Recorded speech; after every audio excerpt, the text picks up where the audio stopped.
Sean, when we spoke before the game, you said you hoped we'd be talking about a good Bristol performance and a win. I think you got that in abundance tonight. Yeah, we did. Full credit to the players. They were outstanding again, particularly second half. We started both halves again really well, like we did in Rotherham. We had a bit of a lapse where we gifted Ealing a try. They took it well, but again, it's from our own failings.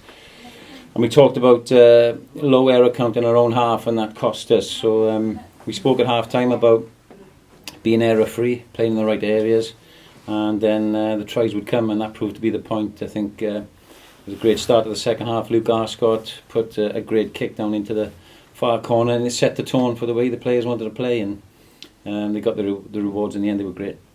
Yeah, what was the feeling in the dressing room at half-time, even though you were up on the scoreboard and still fairly comfortable? Was there still a sense of frustration at how you'd kind of let them back into it in the final 10 minutes of that first half? Yeah, look, it's a fine balance. You're 27-5 up, and we've scored some good tries and got into some good positions.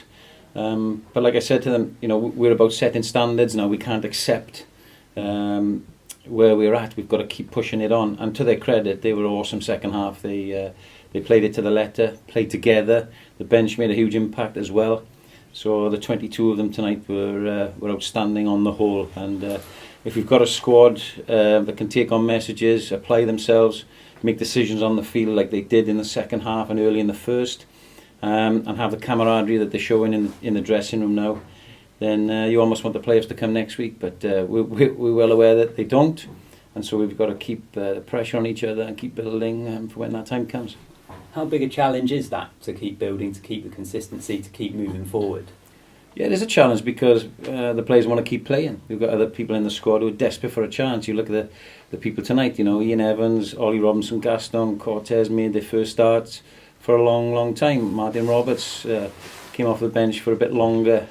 Max Crumpton, late call-in because Nick Costa went down in the warm-up.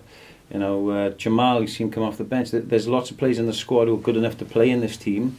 But the starting 15 each week are playing so well, it's difficult for them to get in.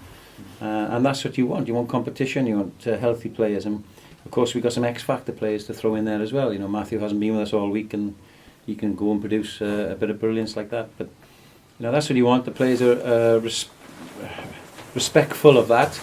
You can only pick 15. And we've only got the games that we've got left, so yeah, that's why the focus is there with them.